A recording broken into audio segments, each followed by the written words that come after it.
Okay, welcome back to Bounty Hunter Mistakes Part 3. This is Part 3 of a free bail enforcement training series that will hopefully help you take your bail enforcement business to the next level. In this video, we're going to first do a quick recap of Part 1, and we'll discuss and recap Part 2 as well. We're going to get right into search and seizure.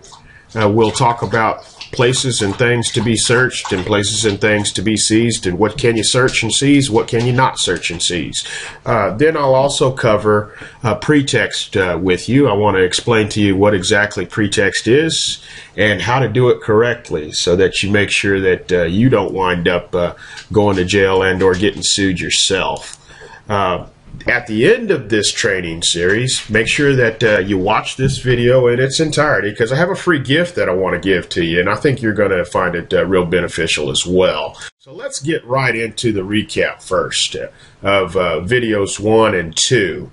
Okay, in videos 1 and 2, if you remember the first video that we saw the going into the Arby's and attempting to arrest that guy, and just simply put, there were all kind of amateur mistakes that were being made in that video. Make sure that you avoid those mistakes. If you haven't seen videos 1 and 2 already, I would suggest that you go back and look at those two videos and the training and content that's in those two videos, so that this one makes sense what we're talking about in this recap. But again, those gals were just making all kind of amateur mistakes. Make sure that you watch those videos, avoid those amateur mistakes that they were making.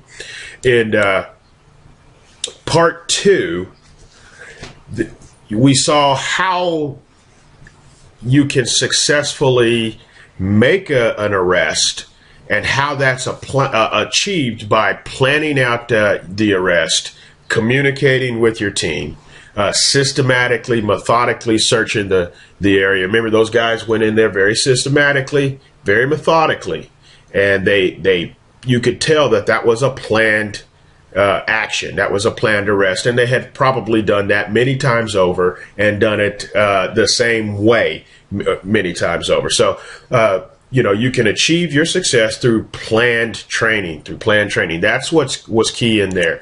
But also we saw in the latter part of video 2 how lack of communication, and remember how I was referring back and saying, if you're a team leader, you need to make sure that you've got your finger on the pulse of your team. You need to be communicating with your team.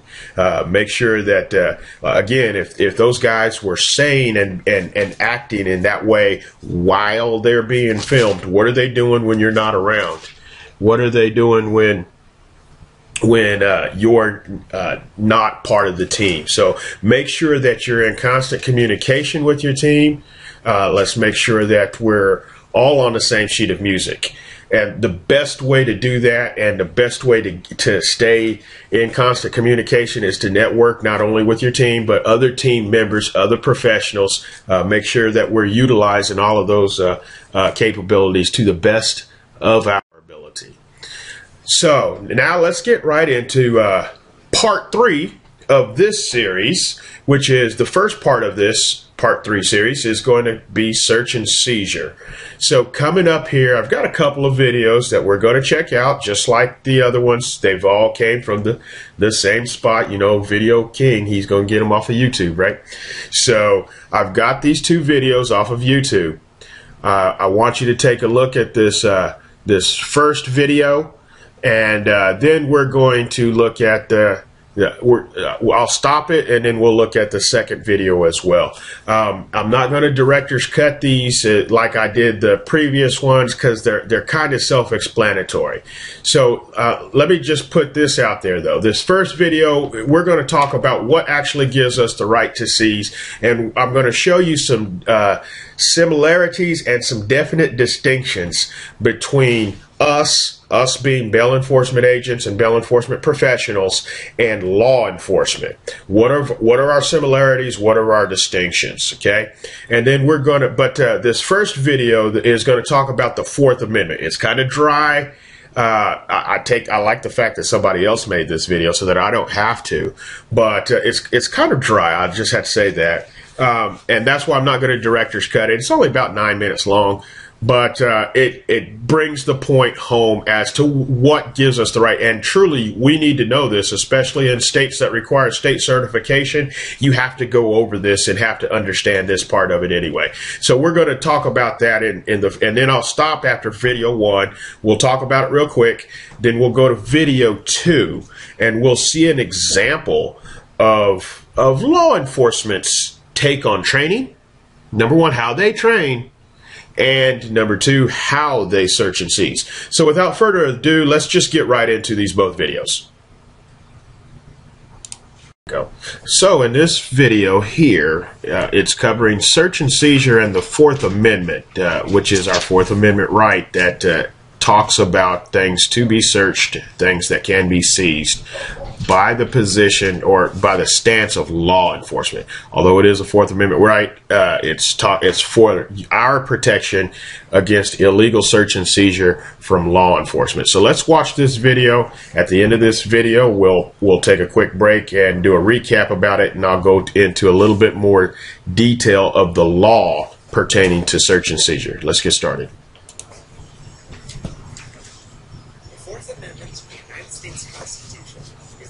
Bill of Rights that prohibits unreasonable searches and seizures, requires any warrant to be judicially sanctioned and supported by probable cause. It was adopted in response to the abuse of the writ of assistance, a type of general search warrant issued by the British government and a major source of tension in pre-revolutionary America. The Fourth Amendment was introduced in Congress in 1789 by James Madison, along with the other amendments in the Bill of Rights, in response to anti-federalist objections to the new Constitution.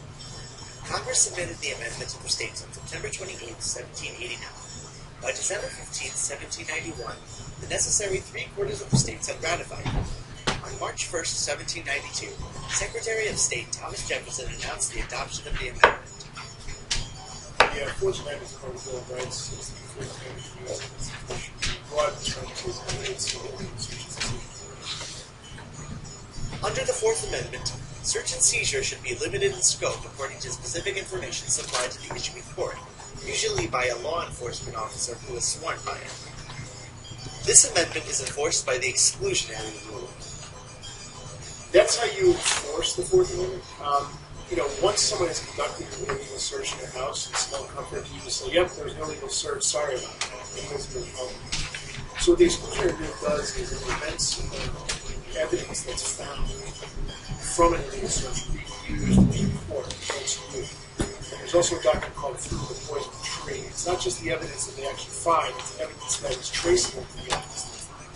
So what the law enforcement agencies have to do is be very careful, otherwise they will go into criminal cases.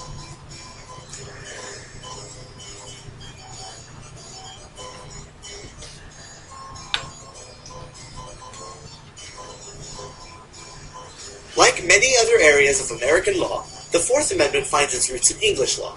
Sir Edward Coke, in Semane's case of 1604, famously stated, "The house of everyone is to him as his castle and fortress, as well for his defense against injury and violence as for his repose." Semane's case acknowledged that the king did not have unbridled authority to intrude in his subjects' dwellings, but recognized that government agents were permitted to conduct searches and seizures under certain conditions, when their purpose was lawful and a warrant had been obtained. These were among the first restrictions set on the English law of search and seizure. Homes in the colonial United States, on the other hand, did not enjoy the same sanctity as their British counterparts, because legislation had been explicitly written so as to enable enforcement of British revenue-gathering policies and customs. Until 1750, in fact, the only type of warrant defined in the handbooks for justices of the peace was the general warrant. In a nutshell, this meant that the government of colonial America had no restrictions as to who, where, and what they could search, regardless of the situation. In 1756, the colony of Massachusetts enacted legislation that barred the use of general warrants. This represented the first law in American history curtailing the use of seizure power. Seeing the danger that the general warrants presented, The Virginia Declaration of Rights of 1776 explicitly forbade the use of general warrants. This prohibition became a precedent for the Fourth Amendment, stating that general warrants, whereby any officer or messenger may be commanded to search inspected places without evidence of the fact committed, or to seize any person or persons not named, or whose offense is not particularly described and supported by evidence, are grievous and oppressive, and ought not to be granted.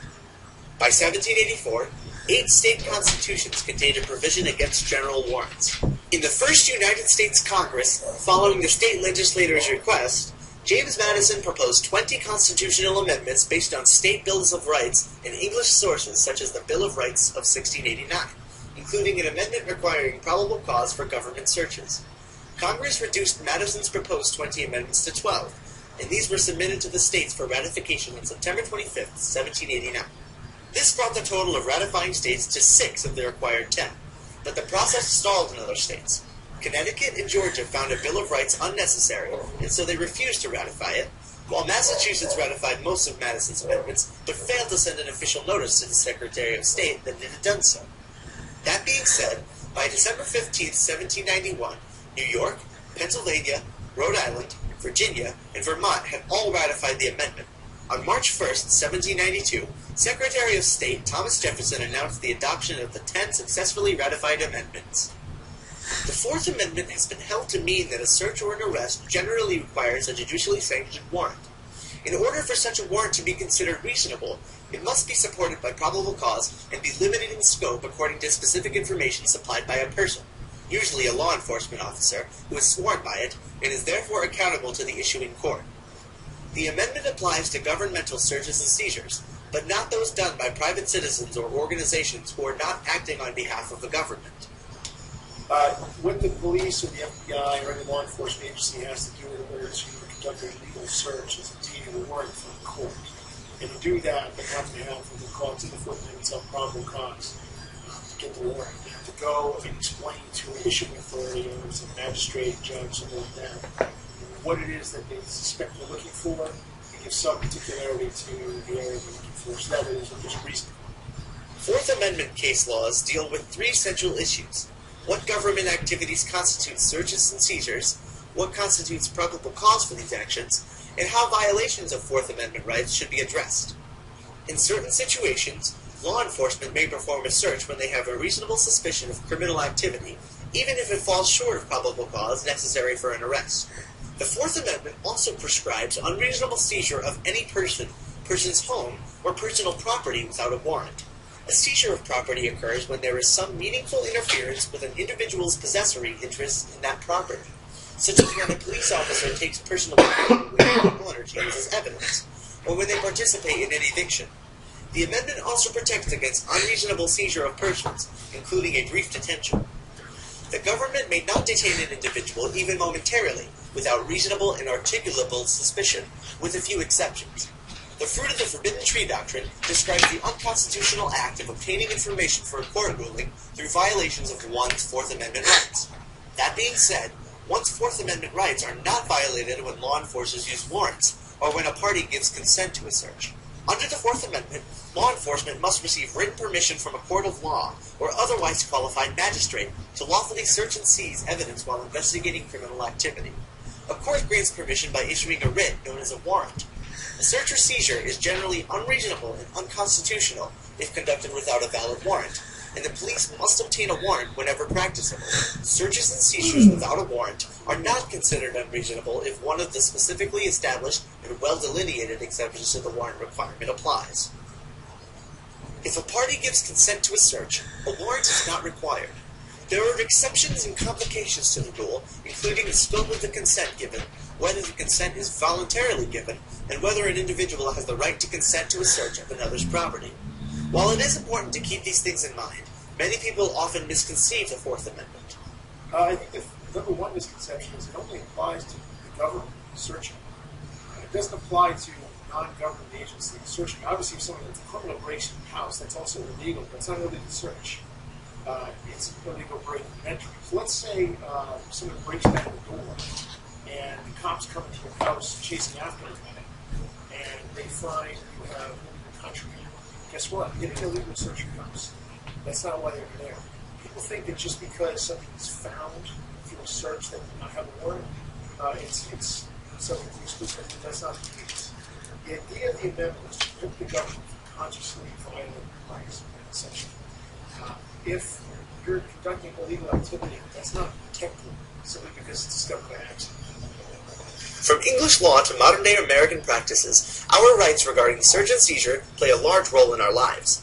It is important to keep in mind, for both law enforcers and civilians, our responsibilities towards these rights, and that any violations of this amendment are highly unconstitutional. It is important to know, practice, and appreciate your rights as an American citizen. Okay, so in that video there, we see how they explained about the Fourth Amendment, and which gives us protects the U.S. citizens' rights against law enforcement coming into your property or person and illegally searching and seizing things. That's from a law enforcement standpoint. First and foremost, guys, here's a little side note here. I am doing my best to fight a head cold, so if I excuse the coughing that you may have heard in the background there, and the sounded like I'm talking out of my nose, but I got a little bit of a cold going on. But I wanted to get this this valuable content out to you guys right away, just as I promised. So I'm going to just push through this cold. Bear with me on that. Now back to the training part of this video here. Once again, this is the Fourth Amendment right of illegal search and seizure. Now that I'm not going to go into detail or have a video about it, but it goes into the other parts of our rights. Some people will call them our Miranda rights, and they get that confused because that word or that term has been such a punchline on cop shows nowadays that a lot of people tend to think that your Miranda rights are part of the Constitution, and they are not. Miranda is the last name of a person. It was a case, so it was the state versus Miranda. That Supreme Court ruling got upheld, and then now law enforcement specifically just calls it your Miranda rights, or have you Mirandized them? Now it's just evolved with its own terminology. And Miranda rights we all know those rights. Most people probably know those better than they know the Ten Commandments. You have the right to remain silent. Anything you say can and will. That's key note there. Anything you say can and will be used against you in the court of law. They didn't say we might use it against you. They didn't say some of the stuff we're going to use against you. They say you have the right to remain silent. Anything you say can and will be used against you. That means you don't even tell them hi, because when you say hi, they're going to use that against you. Okay, a lot of people don't realize that's what that means when they hear the Miranda rights. Okay, you have the right to an attorney, and if you can't afford one will be afforded to you. You have the right to refuse questioning at any time. I have consent to do whatever, blah, blah, blah, blah, blah. Do you understand your rights? Even if you answer those rights at that time, they're going to use that against you. If you don't answer those rights, acknowledgement of those rights at that time, they're going to use that against you. So anything they always tell you, in the Miranda rights, anything you say or do can and will be used against you. So anything you say or do, and do means even if you don't do something, you're still doing the don't. They're going to use that against you. Anyway, that's a little sidebar there that we can get much more into detail, in full detail about Miranda rights and search and seizure rights and all of that later on down the road in other training. But I wanted you to see that before we click over to this next video, again, which is law enforcement's way that they stop, entrap, search, seize, and do all of the above. So I want you to look at that, and then we'll bring all of this home as to how it applies to us in the bail enforcement industry. So I'm going to put this video on pause just for a quick second, and so I can queue up the next video. Okay, in this video, this is This is just a reenactment, obviously, but there's so many key points here. I'm not going to director's cut it. We'll just kind of go right through it. This one's about 7 minutes, a little more than 7 minutes long. We're going to go right through it, and then we'll discuss it some more at the end of the video.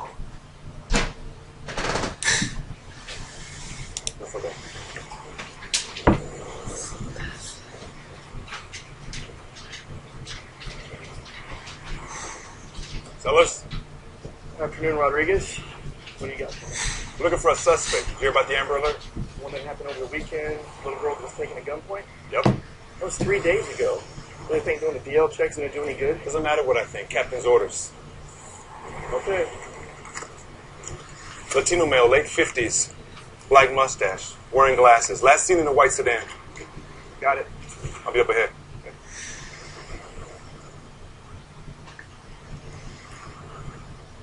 Hey, Rodriguez. White sedan.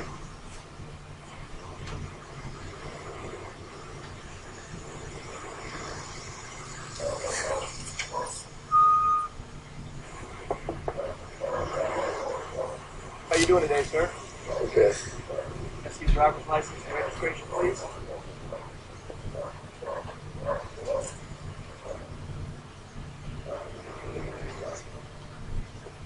Get out of the car! Now! On the car! Hands in the air! I think we have our suspect. Keep your hands where I can see him. What I do? Now turn around. Put your hands on the car, right there. Get out of the car. Keep your hands where I can see him. Put your hands right here.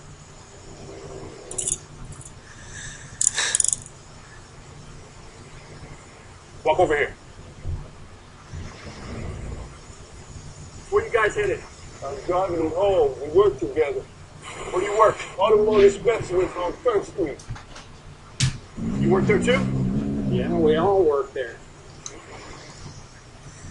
We know you were involved earlier this weekend, all right?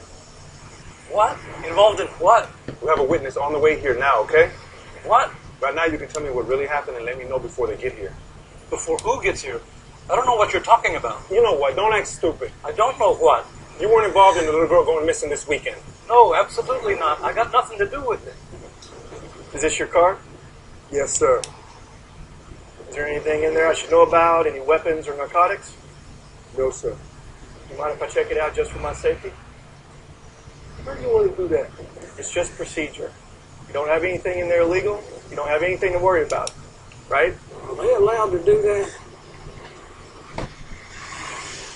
Look, right now is your time to talk, because once the witness gets here and IDs you, it's going to be too late, and then we're really going to have a problem. I don't know what you're talking about. Oh, okay, so you don't know anything about a missing girl. Yeah, that's right. Well, if you don't know anything about a missing girl, then it's okay if I take a look around in the car. What? If you got nothing to do with the missing girl, then you wouldn't mind if I check and make sure she or her stuff isn't in it, right? I guess so. So maybe you do have something to hide. You know you're already in big trouble. What did we do? Yeah, what did we do? Your buddy over there, he's going away because he snatched a kid. What? We don't know nothing about that. Which makes you guys accessories, and now you're acting like you don't want me to see what's in the car. Suspect gave consent. I need you guys to step back here. Put your hands on the trunk. Don't move.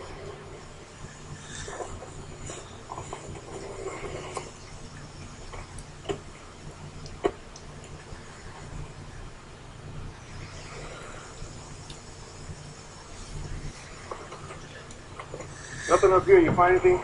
Not yet. Check this armrest, though. I think I got something.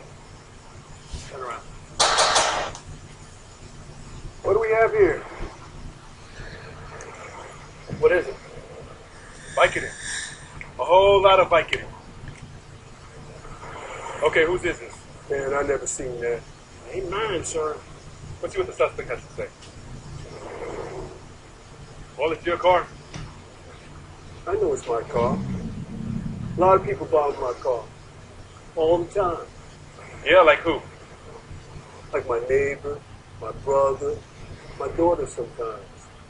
So say the drugs belong to your brother or they're your daughters? No, I didn't say that. So they're not your brothers and they're not your daughters, and whose are they? They're not mine, sir. He says they're not his. Should we check this? Whose backpack is this? It's mine. Is there anything illegal in here I should know about? No, man. Looks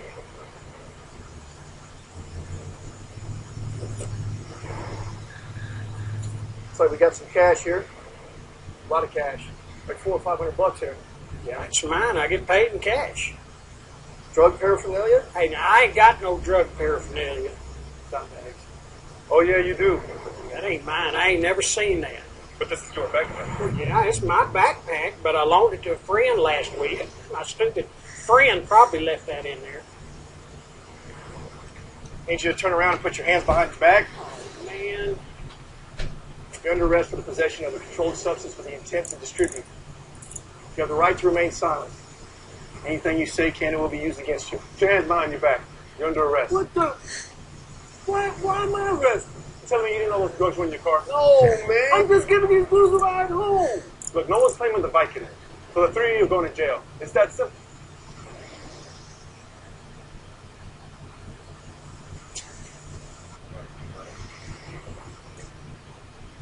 Vehicle checks out. That's it. You ready?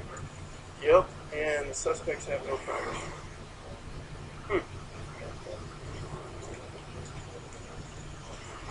Hey, boss. Did you see this? What? It says here the passenger's 5'5". Yeah, so?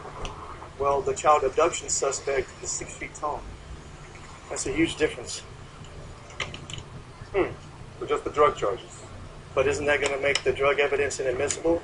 Since we did find it during the search of the child abduction suspect. No, the search was done in good faith. Shouldn't be a problem. So if you had mistaken the passenger for the suspect, we would have never found the drugs, and these guys wouldn't be going to jail. Officer, let me remind you that they are drug dealers. Yes, sir.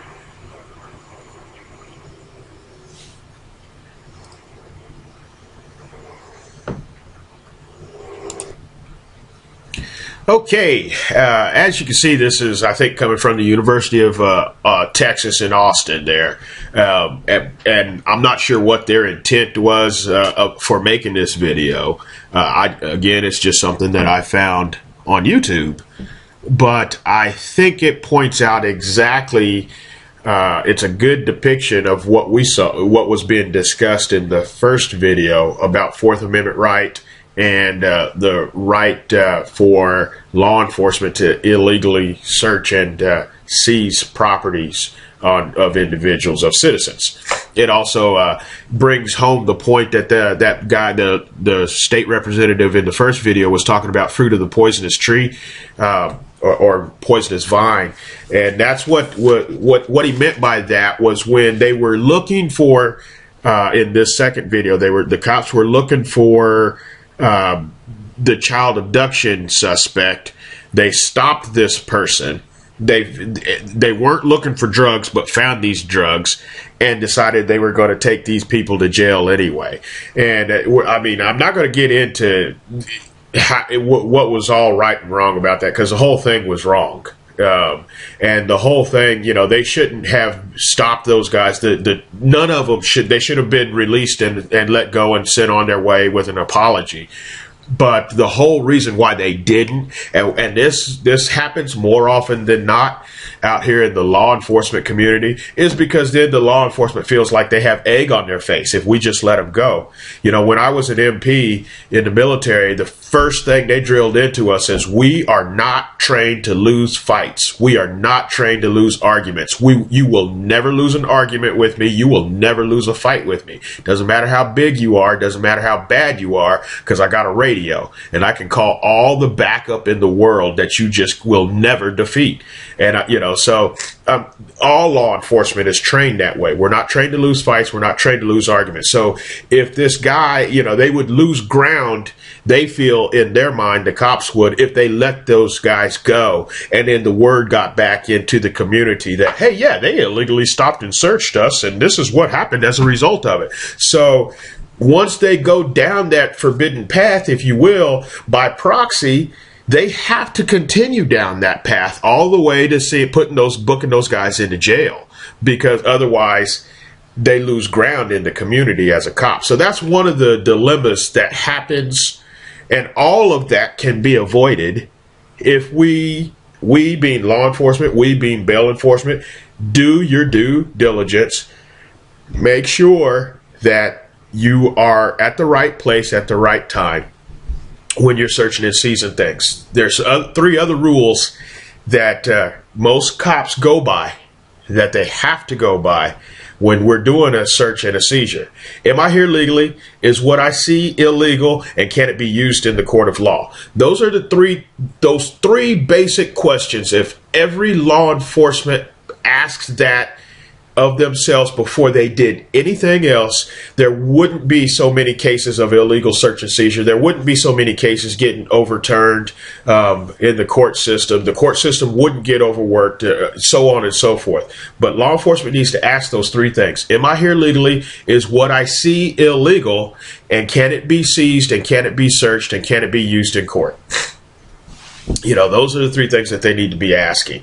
So this is what the Fourth Amendment's right is, what really protects citizens, United States citizens, against law enforcement illegally searching and seizing something, rights, property, or so on and so forth. I'm going to pause for just a second, come right back. Okay, here we're back again. Now, in this video, we're going to see some search and seizure things. We're going to hear obviously this news broadcast take on how we can search, how we can apprehend people.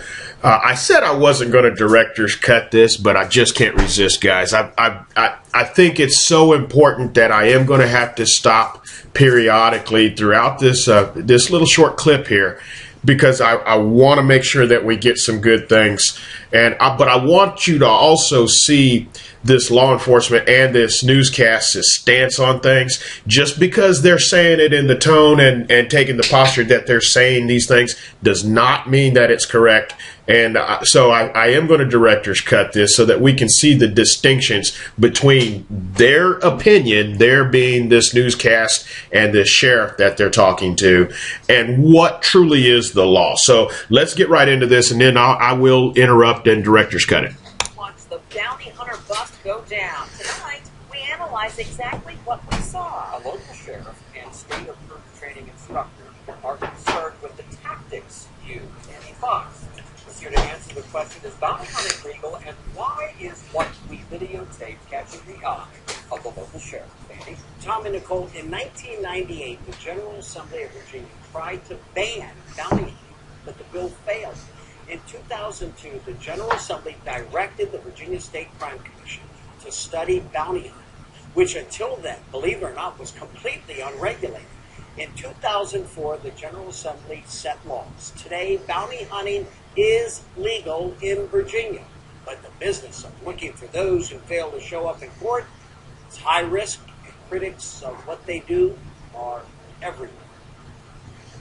How come you didn't show up in court today? Didn't know I had a court date today.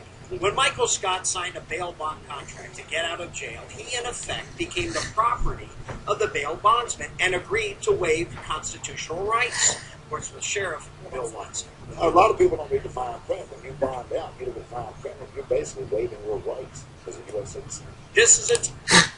This part is true. And this is what gives us the right to go in and search a place and search for an individual, and what is a definite distinction between us and law enforcement.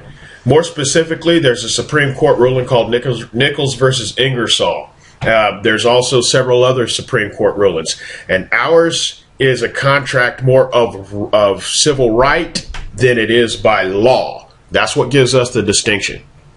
Typical bail bond agreement from Stump's bail bonds. Stumps shall have control and jurisdiction over the person bonded, right to apprehend him, arrest him, surrender him to the proper officials. Sheriff Watson thinks bounty hunters like Matt Arnold, I don't consider myself overly aggressive. Yeah, go ahead. are overly aggressive, violating the law, and the sheriff refuses to help bounty hunters when they call for assistance. I said, absolutely. They think they're law enforcement. And I mean, they even kick doors in. We can't even do that unless we have a search warrant. I want to stop right there. They even kick doors in, and we can't even do that. Again, that's why, that's the law enforcement mindset. That's how some law enforcement take a stance on, that they think that they're better and above the law and above every other citizen and should be able to have special rights and privileges. We don't think that.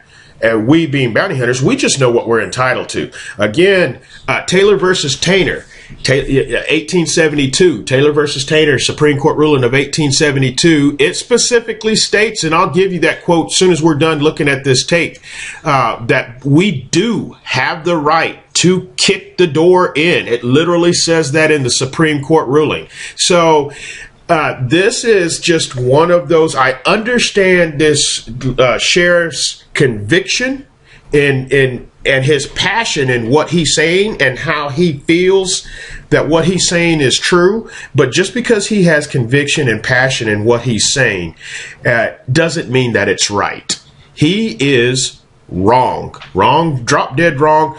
This news group is wrong. When they're using words like aggressive, and so far everything that I've seen in this agent's actions hasn't necessarily been aggressive. I can't say that. In fact, I think he's just as far as my opinion goes, he's a little bit more professional and more timid than I would have been. And I don't think that that's aggression. I just wish this young man, the agent, was able to articulate himself a little bit better on camera, so that, and again, number one, the only thing that he needs to be replying on camera is, hey, look, you think that's aggression? I use the minimum force necessary to neutralize the situation. Whenever how can you argue against that statement? You just instantly take that aggression and this escalation of emotion that this sheriff and this news agency is trying to incite in the viewer. You totally de-escalate that, and you totally de-escalate the whole situation by saying, I use the minimum force necessary to neutralize the situation. Let's watch on and see what else they have to say. Virginia, bounty hunter Matt Arnold can knock down the door, does not need a warrant, does not give Miranda rights, and can put a bail jumper in cuffs and take him to jail. That's true. Arnold does not have a criminal warrant, but he must have a surety capias. It is a civil form allowing any authorized officer to arrest the accused. And he must have 100% confidence the suspect is in the house. The Marksman Firearm Training Center is a place people go to become bounty hunters. It is certified by the Department of Criminal Justice Services. Training Director Juan Pugh. If he knows he's in there, is he not allowed to go in the house? No, because you didn't make eye contact with him. So how do you know he's in there? Arnold thinks he has Michael Scott cornered in a home that is not his, but has not made eye contact. So notice how he remains at the front door, but is verbally aggressive. That part is true as well. We must have first-hand information before we access the dwelling. That's why out of the thousands of arrests that I've conducted over the years, never once have I kicked in a wrong door and the suspect not be there. Never once have I kicked in a door. I shouldn't say the wrong door. Never once have I entered the wrong dwelling. Never once have I kicked in a door and the suspect not be there. And that's because we have firsthand information verifying that the suspect is in the dwelling that we're going to enter. So that is very key. And what this guy is doing is totally 100% textbook above the law and exactly the way the law is defined for bail enforcement agents. As far as him standing at the door, they call it aggression. And I'm just going to say that he is not being aggressive at all. He is strictly being very authoritative and what we call assertive. A lot of people get those two words intertwined and mixed up. And it's okay to be assertive. It's okay to be there and understand that these people aren't going to necessarily come out and cooperate with you willfully. It is not until the homeowner says this, I will get him for you. Arnold is now 100% sure Scott is there and storms inside. If he is in a third party's home and I make positive identification, then yes, I can break into that house to steal the cover. Which is exactly what Arnold does. Mike, let me see your hands. Right there, up against the wall. Up against the wall. Don't move. Face the other way. Don't move. And I'll break. If Scott were in his own home, Arnold would be even more aggressive. But is all this necessary? Sheriff Watson says no. I have a response to that. If she's willing to get the man up, why would they force entry into her house?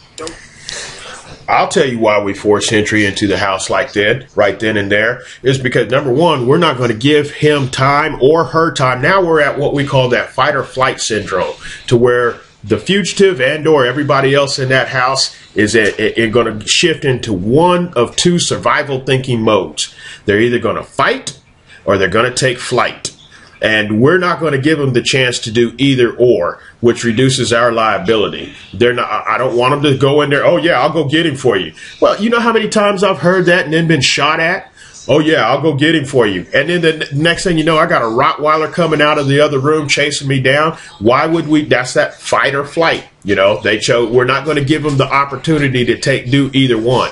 Let's hear what he has to say. I wish this guy was a little bit more articulate, but I want you to hear what he has to say about it. Jenny, a year ago. Why would I wait? Me a year ago. I mean, that's my job. And he's upstairs hiding already. He knew we were there. If he was going to come out, he'd have came on down there. Bell is also concerned with Arnold's appearance, black vest. Up here with Unfairly intimidating, inflaming the situation more. We don't go out to intimidate anyone. We go out there, we have a job to do, and again, this is how we get done. Because a knucklehead work going out there kicking and doing. But Bell goes further. He faults Arnold's intimidating style. There has to be a certain professionalism. If you have some idiot showing up in all this black SWAT gear, you know, and you're trying to be something that you're not. My general response is this. Everybody has their own method of doing it. What he calls knucklehead or excessive, we may call effective. The bondsmen who hire Matt Arnold hire him because he is effective. He's gotten all of them so far. See it. 4. He's got 3 to get. In the end, Arnold says the job description requires that he leads. I don't get paid for my time, my investigation work. I don't get paid until I remain in the custody of my business and stuff. That's my paycheck.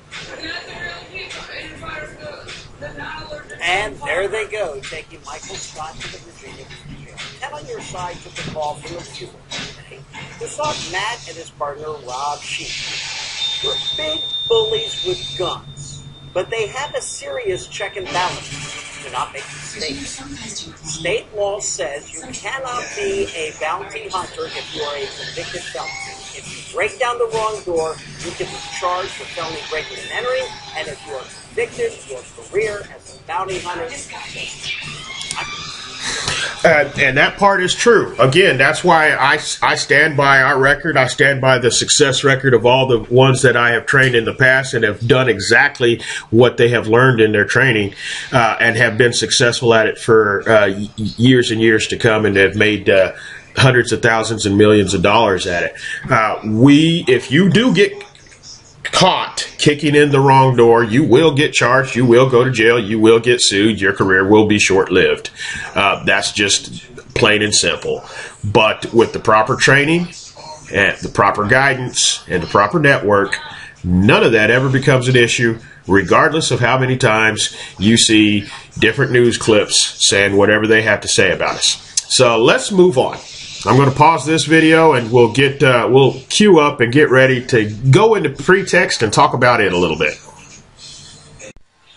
Okay, so in those previous videos, we saw the search and seizure, saw news clips and sheriff's takes on it, but what actually gives us the right? We also talked about the Fourth Amendment, but along with the Fourth Amendment and the U.S. Constitution, that mainly is what protects citizens' rights against illegal search and seizure. Once we've searched the premises, we know where the fugitive's at, it's time to make the arrest. This is what actually gives us the right to legally make an arrest. on somebody. As it states here, it's equally clear that in order to effectuate their right to relieve themselves from the responsibility of custody, the sureties have the right to arrest their principal. This may be done in person or by agent, and may be accompanied by the use of such force as is reasonably necessary.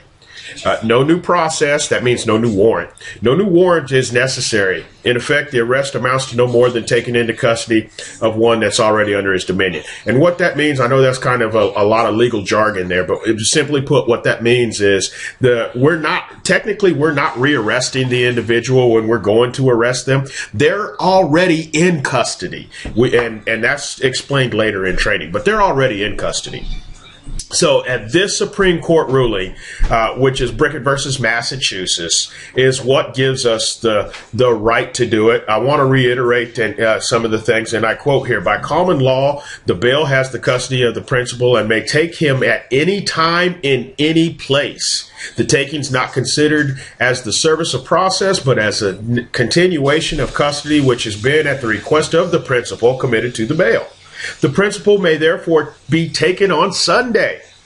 The dwelling house is no longer the castle of the principal in which he may place himself to keep off the bail.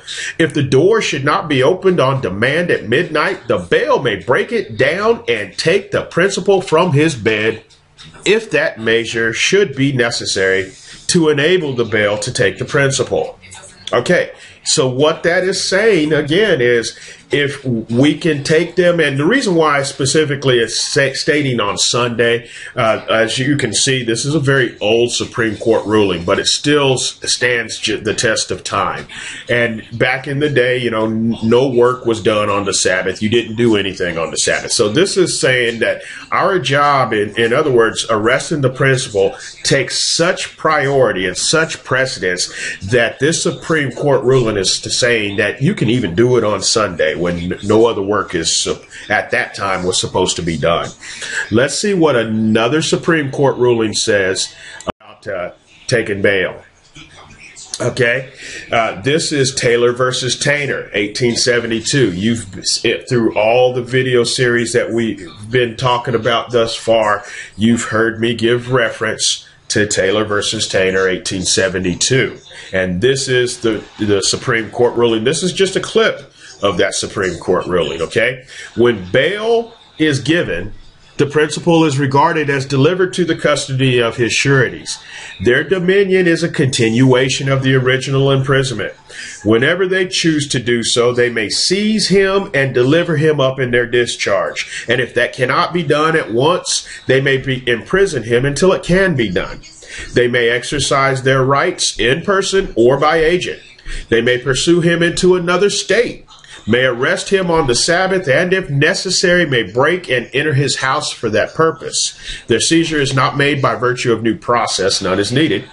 It's like the rearrest of the sheriff of an escaping prisoner. So again, this is Taylor versus Tainter, 1872. This is what gives us the right to go and arrest people, and the whole reason why we don't need a warrant. What it's saying here when it says their dominion is a continuation of the original imprisonment, that means they are not free. Okay, as a bail bondsman, when we bond them out of jail, they seem to think as soon as they pay us money that they're free, they don't have to listen to us anymore. But the terms and conditions of the bond states, along with this Supreme Court ruling, they are not free. Their dominion is a continuation of the original imprisonment.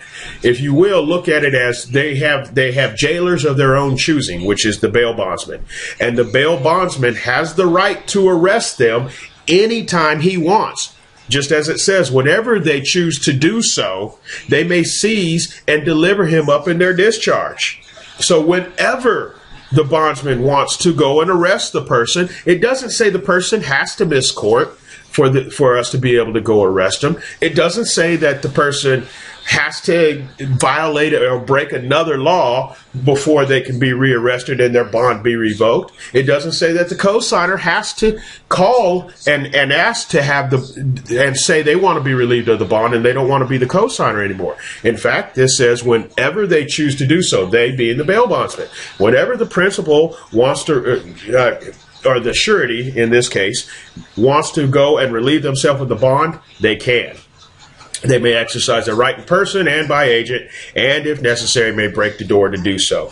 Okay, so that's what gives us the right.